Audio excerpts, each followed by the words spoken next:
Leitura da Bíblia na ordem sequencial por Neuza Baldini. Você estará ouvindo agora a leitura do dia 21 de dezembro. Estarei gravando a primeira epístola universal do apóstolo Pedro. Esta epístola do apóstolo Pedro, esta primeira carta, tem 5 capítulos e 105 versículos. Então, ouça o capítulo 1. Prefácio e saudação.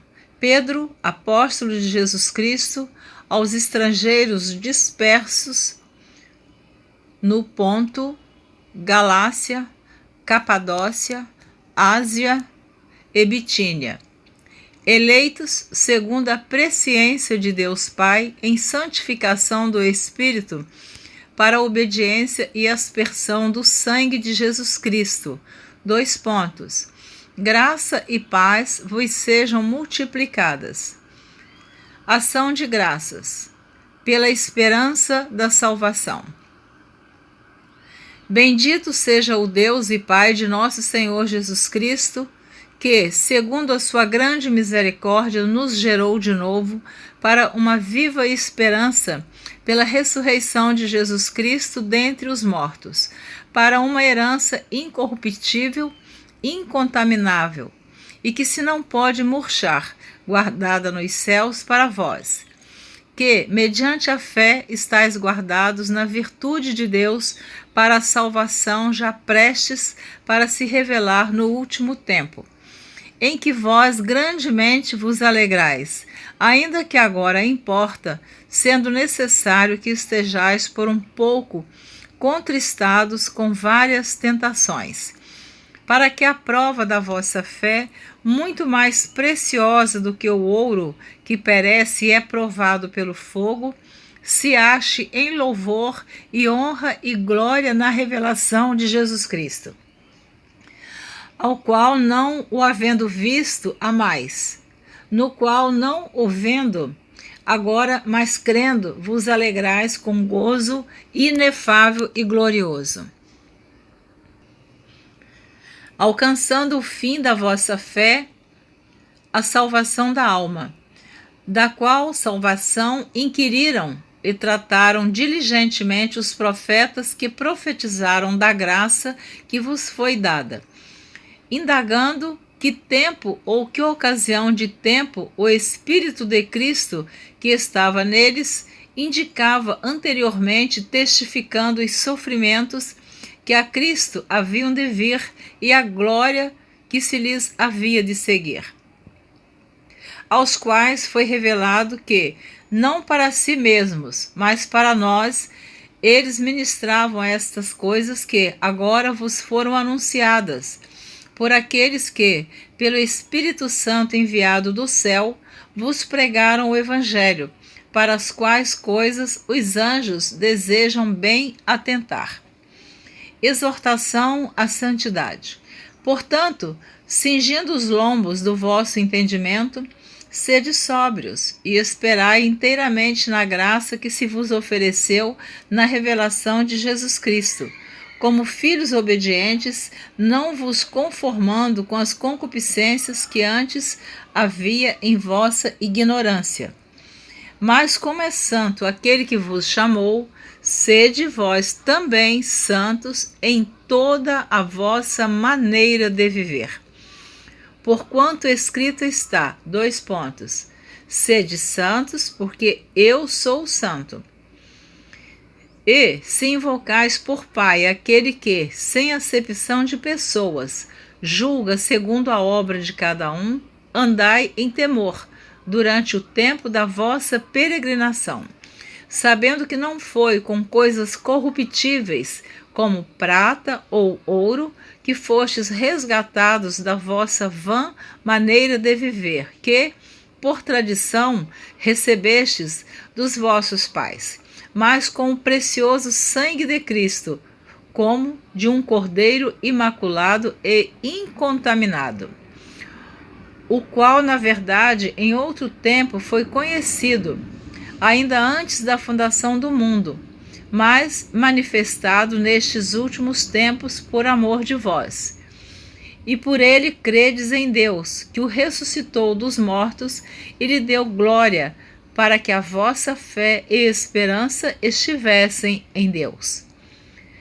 Purificando a vossa alma na obediência à verdade, para a caridade fraternal, não fingida. Amai-vos ardentemente uns aos outros, com um coração puro, sendo de novo gerado, não de semente corruptível, mas da incorruptível, pela palavra de Deus, viva e que permanece para sempre.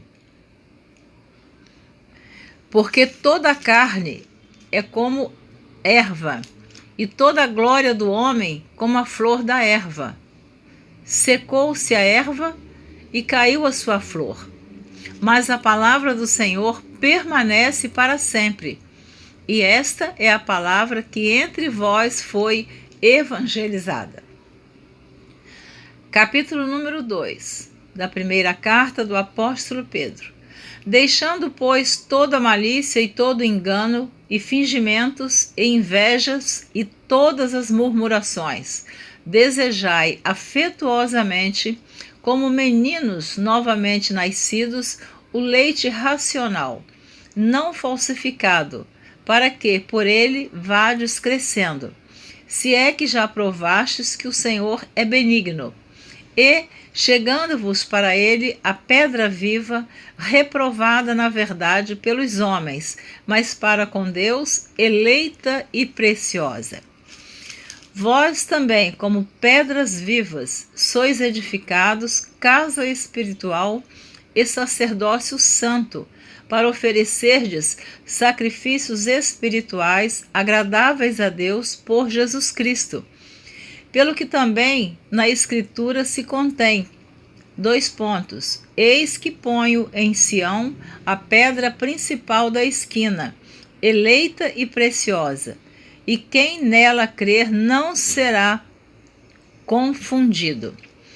E assim para vós, os que credes, é preciosa, mas para os rebeldes, a pedra que os edificadores reprovaram, essa foi a principal da esquina.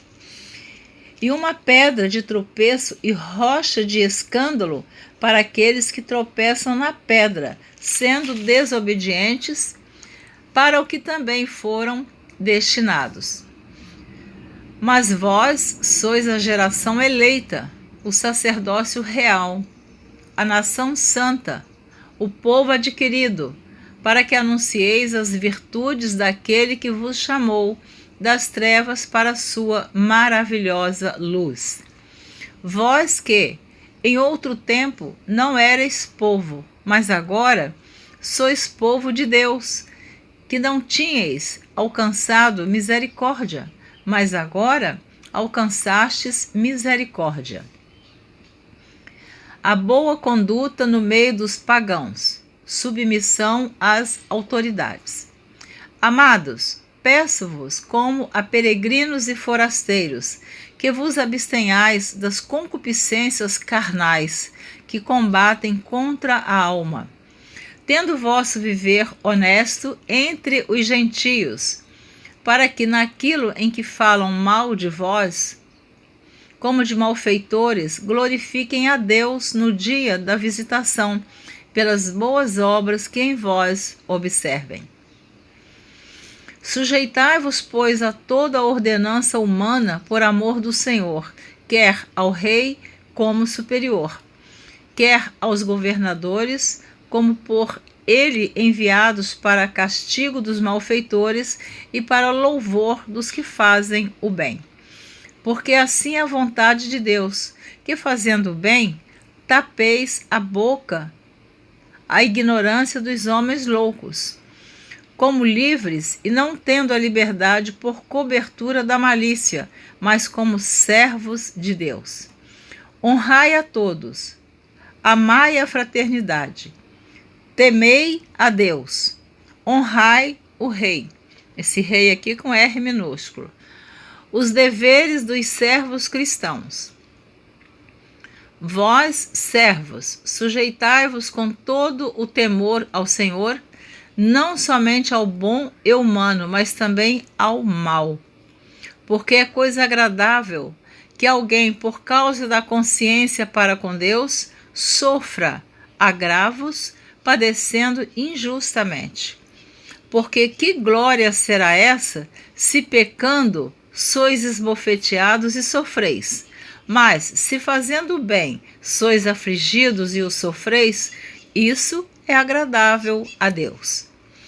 Porque para isto sois chamados, pois também Cristo padeceu por nós, deixando-nos o exemplo para que sigais as suas pisadas, o qual não cometeu pecado, nem na sua boca se achou engano, o qual, quando o injuriavam, não injuriava, e, quando padecia, não ameaçava, mas entregava-se àquele que julga justamente, levando ele mesmo em seu corpo os nossos pecados sobre o madeiro, para que, mortos para os pecados, pudéssemos viver para a justiça, e pelas suas feridas fostes sarados. Porque éreis como ovelhas desgarradas, mas agora tendes voltado ao pastor e bispo da vossa alma. Os deveres das mulheres e dos maridos cristãos. Capítulo número 3. Semelhantemente, vós, mulheres, sede sujeitas ao vosso próprio marido, para que também, se algum não obedece à palavra, pelo procedimento de sua mulher, seja ganho sem palavra, considerando a vossa vida casta em temor. O enfeite delas não seja o exterior, no frisado dos cabelos, no uso de joias, de ouro, na compostura de vestes, mas o homem encoberto no coração, no incorruptível trajo de um espírito manso e quieto, que é precioso diante de Deus, porque assim se adornavam também antigamente as santas mulheres que esperavam em Deus e estavam sujeitas ao seu próprio marido. Como Sara obedecia a Abraão, chamando-lhe Senhor, da qual vós sois filhos, fazendo o bem e não temendo nenhum espanto. Igualmente, vós, maridos, coabitai com ela com entendimento, dando honra à mulher, como vaso mais fraco, como sendo vós os seus coherdeiros da graça da vida, para que não sejam impedidas as vossas orações. Então, esse versículo aqui ele é muito importante para os maridos. Homens de Deus, servos valorosos, obreiros na casa do Senhor, qualquer um, varão que seja casado, observe este versículo, é aquele que vai casar também. Capítulo 3 da primeira carta de Pedro, versículo 7. Pedro escrevendo, e Pedro era casado. Igualmente vós, maridos, coabitai com ela com entendimento, dando honra à mulher, como vaso mais fraco, como sendo vós os seus coherdeiros da graça da vida, para que não sejam impedidas as vossas orações. Então, muitos podem estar orando e Deus não respondendo. Não respondendo as orações porque não está dando honra à mulher, não está amando a mulher, não está respeitando, não está considerando-a como um vaso mais fraco. Então, as orações deste varão ou destes varões podem ser impedidas de Deus responder. Aqui está escrito, na palavra de Deus. Às vezes a gente vê assim, né? Infelizmente acontece, esposos que sabem fazer elogios a outras mulheres. Não digo nem que elogio maldoso, não, eu não estou levando para esse lado. Mas elogia de alguma maneira, mas não faz um elogio à sua própria esposa. Às vezes come uma refeição na casa de alguém, de um parente, em algum lugar e elogia aquela refeição, que é uma maravilha. A mulher em casa capricha lá no ensopadinho de cenoura com chuchu e uma carninha moída, bota temperinho, cheiro verde, faz um arrozinho solto. Ele senta à mesa, come, come, come, ou uma carne assada, ou um frango assado, sei lá, alguma coisa. E ela não ouve do seu esposo um elogio sequer. Troca a toalha da mesa, bota a flor na jarra, bota uma colcha bonita no quarto, sei lá, bota um cheirinho na roupa do marido, ele não faz um elogio. A mulher vai sentindo com isso, vai ficando ferida, vai ficando triste, e às vezes ela vê ele elogiando a outra mulher. Repito, não estou dizendo elogios com maldade, pode até estar na maior simplicidade, mas a mulher fica ressentida. Por que elogia o que a outra faz, o que a outra fala, o que a outra se veste, e eu ponho aqui a melhor roupa, penteio o cabelo, boto o melhor sapato, passo em frente dele para lá e para cá, e ele não é capaz de dizer: olha, você está bonita. Então, marido, preste atenção nesta palavra, é a palavra de Deus.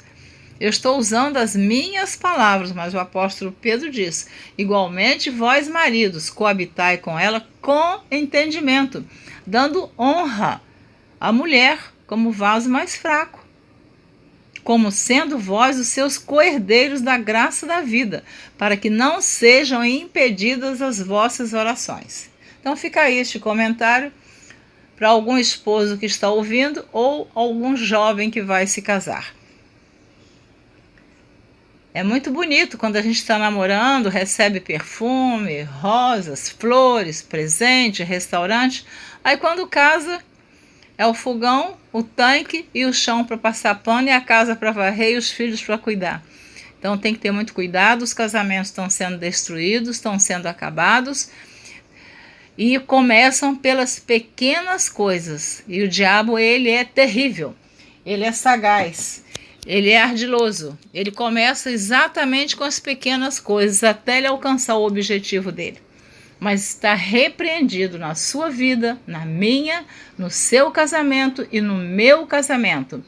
Eu tenho 47 anos de casada. Cada dia eu procuro conquistar mais um pouco o meu marido. E ele também a mim. Hoje são 10 de dezembro. Eu já ganhei meu presente de Natal. Já recebi dele meu perfume especial que ele sabe que eu gosto. E são 47 anos de casado. Não estou falando isso por vaidade, porque temos momentos difíceis também, temos lutas, e muitas. São poucas não, hein? Não são poucas, são muitas. Então, eu sempre digo para as minhas amigas: a laranja que eu chupo, ele de casca até hoje. Não sou eu que de casca as minhas laranjas, laranja lima. Ele sabe que eu só gosto de laranja lima. Então, isso é tão simples, mas, irmã Neuza, você está contando isso na gravação? Estou, porque é testemunho que você, esposa, qual o testemunho que você dá do seu esposo, mulher? Você está conquistando ele também? Está agradando ele em tudo? Ou está sendo uma esposa rixosa, briguenta e iracunda? Não pode. E o marido? Olha para sua esposa. Ela é ainda jovem? Ame. Já envelheceu? Ame. Nós precisamos envelhecer juntos e reconhecer que a juventude passa, mas o amor permanece. Essa é a palavra que eu deixo para os casais e para os jovens que ainda vão se casar. Casamento é algo que tem que ser cultivado todos os dias, porque tem muitos aí morrendo, porque não está sendo cultivado. Pelo amor, pelo zelo, pelo respeito, pela fidelidade, pelo carinho, pela cumplicidade, enfim. Casamento não é fácil. Levar um casamento até o fim não é fácil, mas não é impossível. Seguindo, o amor fraternal, a paciência na aflição, segundo o exemplo de Cristo. E, finalmente, sede todos de um mesmo sentimento, compassivo, amando os irmãos entranhavelmente, misericordiosos e afáveis, não tornando mal por mal, ou injúria por injúria, antes pelo contrário, bendizendo, sabendo que para isto fostes chamados, para que, por herança, alcanceis a bênção. Porque quem quer amar a vida e ver os dias bons, refreia sua língua do mal, e os seus lábios não falem engano. Aparte-se do mal e faça o bem, busque a paz e siga. Porque os olhos do Senhor estão sobre os justos e os seus ouvidos atentos às suas orações. Mas o rosto do Senhor é contra os que fazem males. E qual é aquele que vos fará mal, se fordes zelosos do bem? Mas também se padecerdes por amor da justiça, sois bem-aventurados, e não temais com medo deles, nem vos turbeis. Antes, santificai a Cristo como Senhor em vosso coração, e estais sempre preparados para responder com mansidão e temor a qualquer que vos pedir a razão da esperança que há em vós, tendo uma boa consciência, para que, naquilo em que falam mal de vós, como de malfeitores, fiquem confundidos os que blasfemam do vosso bom procedimento em Cristo. Porque melhor é que padeçais fazendo o bem, se a vontade de Deus assim o quer, do que fazendo o mal. Porque também Cristo padeceu uma vez pelos pecados, o justo pelos injustos, para levar-nos a Deus, mortificado na verdade na carne, mas vivificado pelo Espírito, no qual também foi e pregou aos espíritos em prisão, os quais em outro tempo foram rebeldes, quando a longanimidade de Deus esperava nos dias de Noé, enquanto se preparava a arca, na qual poucas, isto é, 8 almas, se salvaram pela água. Que também, como uma verdadeira figura, agora vos salva, batismo não do despojamento da imundícia da carne, mas da indagação de uma boa consciência para com Deus, pela ressurreição de Jesus Cristo, o qual está à destra de Deus, tendo subido ao céu, havendo-se-lhe sujeitado os anjos e as autoridades e as potências. Amém? Você ouviu a leitura do dia 21 de dezembro, você ouviu os capítulos 1, 2 e 3 da primeira epístola do apóstolo Pedro. Eu tenho sempre dito que tenho procurado ler um pouco sobre as epístolas que eu tenho gravado. Às vezes me sobra um tempinho da gravação. Eu vou ver aqui se eu posso ler um pouquinho sobre a carta do apóstolo Pedro. Vou ver o tempo que me resta. Esta é a primeira de 2 cartas no Novo Testamento escritas pelo apóstolo Pedro. Ele testifica que escreveu sua primeira carta com a ajuda de Silvano, cuja forma contracta em grego é Silas, como seu escriba. O grego fluente de Silvano e seu estilo literário aparecem aqui, enquanto que, possivelmente, o grego menos esmerado de Pedro apareça na sua segunda epístola. O tom e o conteúdo da primeira carta de Pedro combinam com o que sabemos a respeito de Simão Pedro.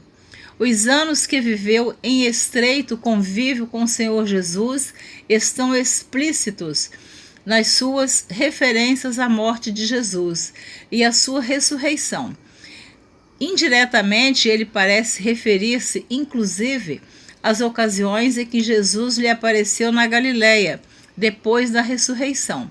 Além disso, muitas semelhanças ocorrem entre esta carta e os sermões de Pedro registrado em Atos.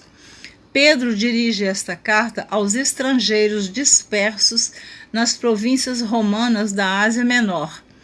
Alguns deles talvez hajam se convertido no dia de Pentecoste, ao ouvirem a mensagem de Pedro, e retornaram às suas respectivas cidades, levando a fé que acabavam de conhecer. Estes crentes são chamados peregrinos e forasteiros, relembrando-lhes assim que a peregrinação cristã ocorre no mundo hostil a Jesus Cristo, mundo este do qual só podemos esperar perseguição. É provável que Pedro escreveu esta carta em resposta aos informes dos crentes da Ásia Menor sobre a crescente oposição a eles, ainda sem consentimento do governo. Pedro escreveu de Babilônia. Isto pode referir-se literalmente à cidade de Babilônia, na Mesopotâmia, ou pode ser uma expressão figurada referente a Roma, o centro principal de oposição a Deus no século I. Embora Pedro possa ter visitado alguma vez a grande colônia de judeus ortodoxos em Babilônia, é mais consentâneo entender aqui a presença de Pedro, Silas e Marcos juntos em Roma.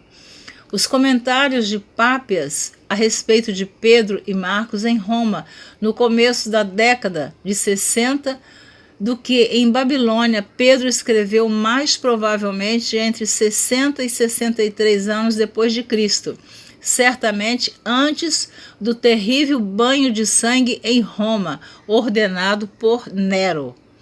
Pedro escreveu esta epístola de alegre esperança, a fim de levar o crente a ver a perspectiva divina e eterna da sua vida terrestre e prover orientação prática aos cristãos que se encontravam sob o fogo do sofrimento entre os pagãos.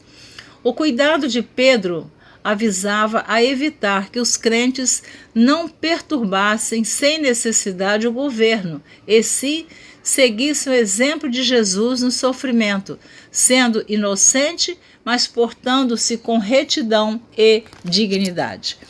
Eu não vou continuar lendo porque tem mais comentários, o tempo está encerrado. Eu quero agradecer você que está ouvindo a leitura da Bíblia na ordem sequencial por Neuza Baldini e sempre incentivando a você que se esforce e continue seguindo esta leitura. Já estamos no dia 21 de dezembro, portanto, se você está acompanhando desde o início, já está perto do fim. E se não, depois você pode acessar o nosso site neuzabaldini.com e você terá toda esta leitura do plano anual. Um grande abraço, Deus abençoe você, sua vida, sua família, sua saúde, seu trabalho, seu ministério, que em todo o seu viver você tenha como base a palavra de Deus. Porque quando nós estudamos a Bíblia Sagrada, nós descobrimos o quanto necessitamos de nos tornarmos pessoas corretas, justas, tranquilas, pacientes.